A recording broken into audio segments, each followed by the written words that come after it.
बिस्मिल्लाहिर्रहमानिर्रहीम। Dear students, अस्सलाम वालेकुम। उम्मीद है ठीक होंगे, खैरियत से होंगे। तो स्टूडेंट, जैसा कि आपको मालूम है, हम फिज़िक्स पढ़ रहे हैं। फिज़िक्स के अंदर हमारा स्पेशलिटी जो है वो हम बेसिक इलेक्ट्रॉनिक्स को डील कर रहे हैं। तो इसके अंदर आज का हमारा जो टॉपिक है वो है ऑपरेशनल एम्पलीफायर, OPAMP।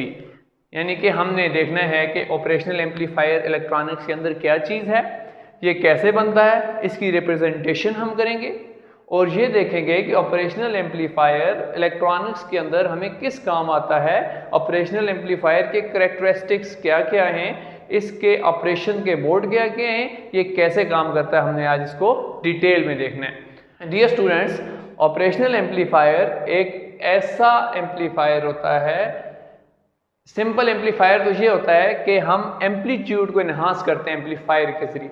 यानी कि ऑपरेशनल एम्पलीफायर का बेसिक काम ये है कि आपके पास एम्पलीट्यूड को अगर हमने इन्हांस करना हो, एम्पलीट्यूड को बढ़ाना हो, तो हम ऑपरेशनल एम्पलीफायर का इस्तेमाल करते हैं। लेकिन ऑपरेशनल एम्पलीफायर को ऑपरेशनल एम्पलीफायर इसलिए कहा जाता है कि ये आपके पास मैथमेटिकल जो बेसिक ऑपरेशंस होते हैं, मतलब एडिशन, सब्ट्रैक्शन, इंटीग्रेशन, व्हाटएवर जो भी मैथमेटिकल ऑपरेशन होते हैं, उन ऑपरेशंस को ये इलेक्ट्रॉनिकली सॉल्व करता है। बहुत इंटरेस्टिंग चीज़ है। यानी कि operational amplifier electronically solve the mathematical operations.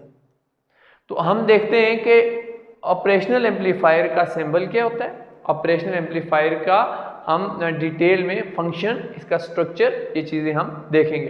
तो डियर स्टूडेंट्स, पहले ऑपरेशनल एम्पलीफायर को जब बनाया गया फर्स्ट टाइम, तो वो डिस्क्रीट कंपोनेंट से बनाया गया।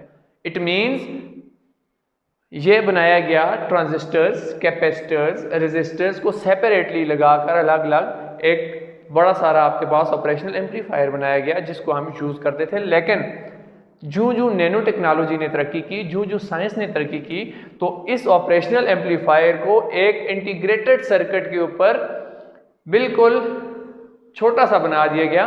उस इंटीग्रेटेड सर्किट को, जो हम आईसीज का नाम देते हैं, इंटीग्रेटेड सर्किट। अब देखें, बेसिकली आपके पास ऑपरेशनल एम्पलीफायर इस शेप का होता है। इसके दो इनपुट टर्मिनल्स होते हैं और एक आउटपुट टर्मिनल होते हैं।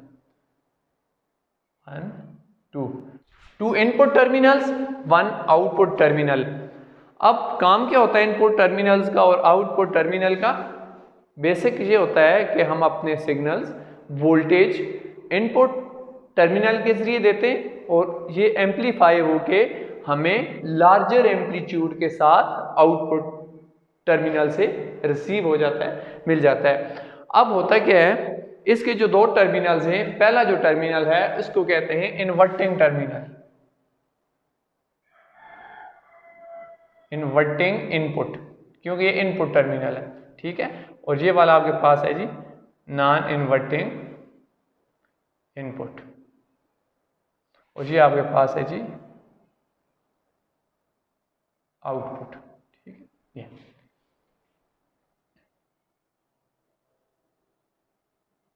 आउटपुट। अब होता क्या है, इन्वर्टिंग इनपुट का क्या काम है, नॉन इन्वर्टिंग इनपुट का क्या काम है और आउटपुट का क्या काम है, ठीक है। अब होता यह है कि इन्वर्टिंग इनपुट से हम सिग्नल देते हैं, मतलब वोल्टेज देते हैं, वट एवर जो सिग्नल हम इसको देते हैं, ये एम्पलीफाई करके हमें इन्वर्ट करके उन सिग्नल्स को एम्पलीट्यूड उसका इन्हांस करके हमें आउटपुट टर्मिनल से दे देता है। कैसे कि पहले टर्मिनल में फर्ज करते हैं कि हमने कोई वोल्टेज इसको दे दी इस तरह, ये फर्स्ट टर्मिनल, ठीक है, ये इनपुट। आफ्टर एम्पलीफिकेशन इसने हमें इस तरह की इनपुट दे दी। ये देखिए बिल्कुल इन्वर्ट कर दिया इसको। इट मीन ये देखिए पहले यहां ऊपर से था, अब इसका एम्पलीट्यूड नीचे बन गया है, ठीक है, इसकी वेव। अब ये हो गया कि ऊपर और नीचे, यानी बिल्कुल इन्वर्ट, मतलब 180 डिग्री तक इसने इसको इन्वर्ट कर दिया और एम्पलीफाई भी करके दे दिया, ठीक है।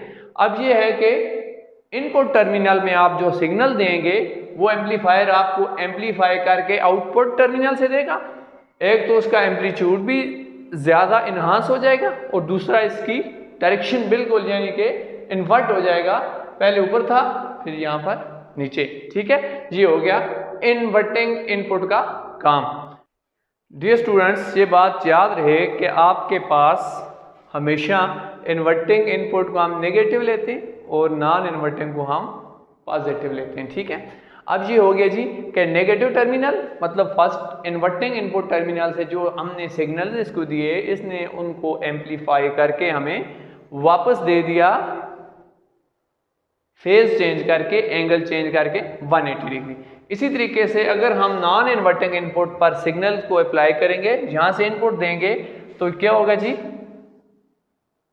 इस तरह लेट अस सपोज हम इसको सिग्नल देते हैं, ये आफ्टर एम्पलीफिकेशन हमें इस तरह का सिग्नल दे देगा, ये इस तरह का हमें ये सिग्नल दे देगा। अब इसने सिर्फ इसका एम्पलीट्यूड एनहांस किया, इसको एम्पलीफाई किया, not change the phase, not change the angle, यानी कि एंगल फेज इसका चेंज नहीं हुआ, सिर्फ इसने क्या कर दिया, इसको एम्पलीफाई कर दिया, हमें लार्जर एम्पलीट्यूड के साथ आउटपुट सिग्नल मिल गए। ये आपके पास होता है जी ऑपरेशनल एम्पलीफायर का काम। अब होता क्या है जी कि ऑपरेशनल एम्पलीफायर के अंदर हमारे पास आईसीज लगी हुई होती हैं। अब आईसी क्या होती है, इस तरह की आपके पास सिलिकॉन चिप होती है, उसके अंदर मुख्तलिफ आपने कैपेसिटर, रेजिस्टर और ट्रांजिस्टर वगैरह लगाए हुए होते हैं। ठीक है, इस तरह पहले क्या होता था कि हम कैपेसिटर लगाते थे, ट्रांजिस्टर अलग लगाते थे, इस तरह की बहुत बड़ी डिस्क्रीट कंपोनेंट्स लगा के सर्किट बनाते थे। लेकिन आईसीज का इस्तेमाल होने के बाद एम्पलीफायर का यूज जो वो बहुत ही इजी हो गया है, इसको कैरी करना आसान हो गया है, इसका साइज इंतहाई स्मॉल हो गया है और इसकी वर्किंग इंतहाई फास्ट हो चुकी है। लिहाजा हम क्या करते हैं जी, ऑपरेशनल एम्पलीफायर के अंदर इंटीग्रेटेड सर्किट का इस्तेमाल करते हैं, आईसीज का इस्तेमाल करते हैं। डियर स्टूडेंट्स, अब हम देखेंगे कि ऑपरेशनल एम्पलीफायर के कैरेक्टरिस्टिक्स कौन कौन से होते हैं।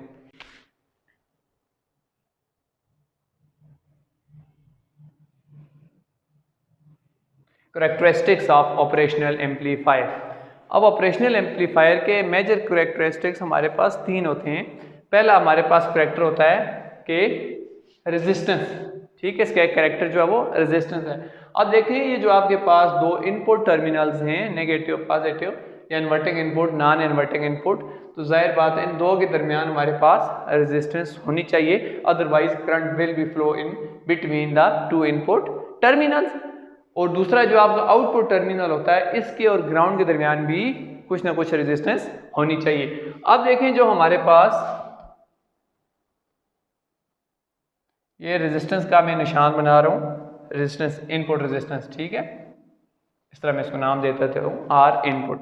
अब देखें ये जो दो इनपुट टर्मिनल्स के दरमियान रेजिस्टेंस होती है, ये बहुत ज़्यादा रेजिस्टेंस होती है, इसको हम इनफाइनाइट रेजिस्टेंस भी कह सकते हैं। मीन इतनी ज़्यादा होती है कि अप्रॉक्सीमेटली इसको हम लेते हैं जी 10 रेज़ टू पावर 12 ओम तक लेते हैं, मीन वेरी हाई रेजिस्टेंस। ठीक है, तो इस हाई रेजिस्टेंस का फ़ायदा क्या होता है यहाँ पर, इसका फ़ायदा ये होता है कि माइन्यूट अमाउंट ऑफ, बहुत कम अमाउंट जो है वो वोल्टेज करंट की जो है वो एक टर्मिनल से दूसरे टर्मिनल के अंदर मूव करती है, ये एक टर्मिनल से इस रेजिस्टेंस में से गुजर के दूसरे टर्मिनल में जाती है। तो इससे ये एक बहुत ही इम्पॉर्टेंट कैरेक्टर है किसका, ऑपरेशनल एम्पलीफायर का। क्या जी पहला कैरेक्टर क्या है, हाई इनपुट रेजिस्टेंस।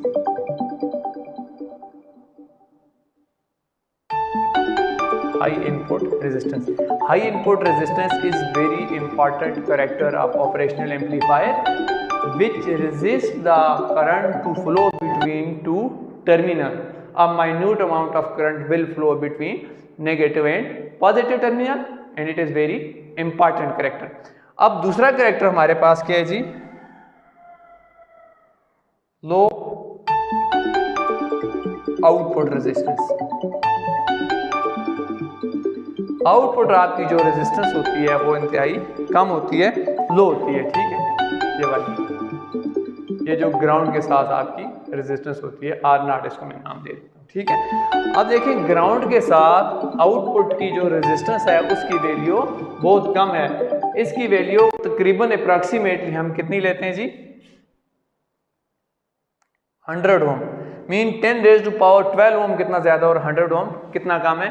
लिहाजा आउटपुट टर्मिनल और ग्राउंड के दरमियान जो रेजिस्टेंस होगी उसकी वैल्यू माइन्यूट होगी, कम होगी।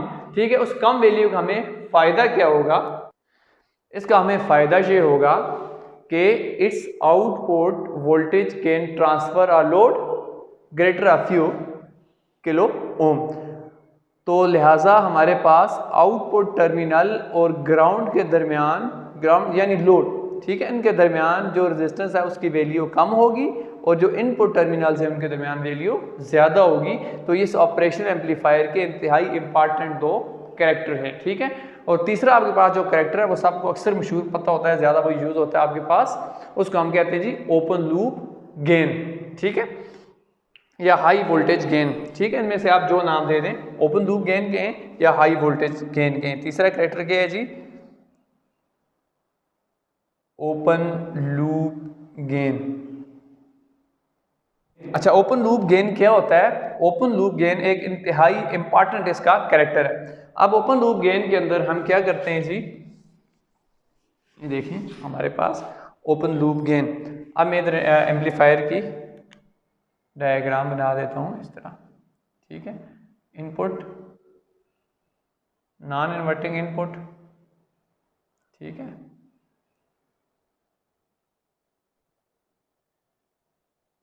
नॉन इन्वर्टिंग इनपुट, और ये आपके पास आउटपुट। ठीक है, अब इसके अंदर ओपन लूप गेन के अंदर यहाँ पर क्या होता है हमारे पास, तो ये होता है ओपन लूप गेन के अंदर कि अगर आउटपुट और इनपुट्स के अंदर कोई एक्सटर्नल कनेक्शन आपके पास ना हो, तो कैसे कि फर्ज करते हैं कि यहाँ पर हमारे पास कोई कनेक्शन आके वापस यहाँ पर हम डाल देते हैं वोल्टेज को, करंट को, तो इसका हम ओपन लूप गेन नहीं निकाल सकते। लिहाजा हमारी पहली शर्त यह है कि अगर आउटपुट और इनपुट टर्मिनल के दरमियान कोई एक्सटर्नल कनेक्शन आपके पास ना हो, तो हमारे पास जो आउटपुट वोल्टेज होती है उसका, आउटपुट वोल्टेज और इनपुट वोल्टेज की जो रेशो होती है उसको हम ओपन लूप गेन कहते हैं। वैसे गेन को हम रिप्रेजेंट करते हैं कैपिटल ए के साथ। Capital A is equal to output voltage divided by input voltage. ठीक है, यानी पोटेंशियल डिफरेंस एट इनपुट और आउटपुट में जो हमारे पास वोल्टेज निकलती है, अगर इनका कोई एक्सटर्नल कनेक्शन आपस में ना हो तो उनकी जो रेशियो होती है वो गेन के बराबर होती है, या OL हम इसको कहते हैं ओपन लूप गेन। अब देखें V इनपुट, मतलब यहाँ से यहाँ तक जो भी वोल्टेज है वो V इनपुट कहलाएगी आपके पास, और जो आपके पास V आउटपुट है वो जो यहाँ पर इसके दरमियान और ग्राउंड के दरमियान जो होगी वो V आउटपुट कहलाएगी। ठीक है, यानी V इनपुट और ये वाली, और V आउटपुट जो यहाँ से ग्राउंड और आउटपुट टर्मिनल के दरमियान में। अब इसको हम इस तरह लिख सकते हैं कि AOL is equal to output voltage हमारे पास है जी V0, इनपुट है जी पोटेंशियल डिफरेंस V इनपुट। ठीक है, मीन डेल V, ये इसको हम लिख सकते हैं V plus minus V minus. ठीक है, ये हमारे पास हो गया जी open loop gain which is equal to V0 divided by V plus minus V0। ठीक है, यानी output voltage ratio input voltage potential difference. ठीक है, इनका जो आपस में रेशो होगी वो ओपन लूप गेन कहलाएगी आप। अच्छा, ये जो आपके पास ओपन लूप गेन होती है इसको हम इस तरह लिखें तो ज़्यादा इजी रहेगा। AOL is equal to V0 divided by V input, मतलब आउटपुट डिवाइडेड बाय इनपुट। अब देखें डियर स्टूडेंट्स, हमारे पास जो ओपन लूप गेन या हाई वोल्टेज गेन इसको क्या कहा जाता है। ठीक, ओपन लूप गेन कहें या हाई वोल्टेज गेन कहें आपके पास। ठीक है, अब इसकी वैल्यू बहुत ज़्यादा हाई होती है DC के लिए। ये तकरीबन इसका ऑर्डर होता है 10 raise to power 5 for the DC at low frequency, यानी कि लो फ्रीक्वेंसी के ऊपर इसकी वैल्यू, इसका ऑर्डर 10 रेज़ टू पावर 5 होता है। अगर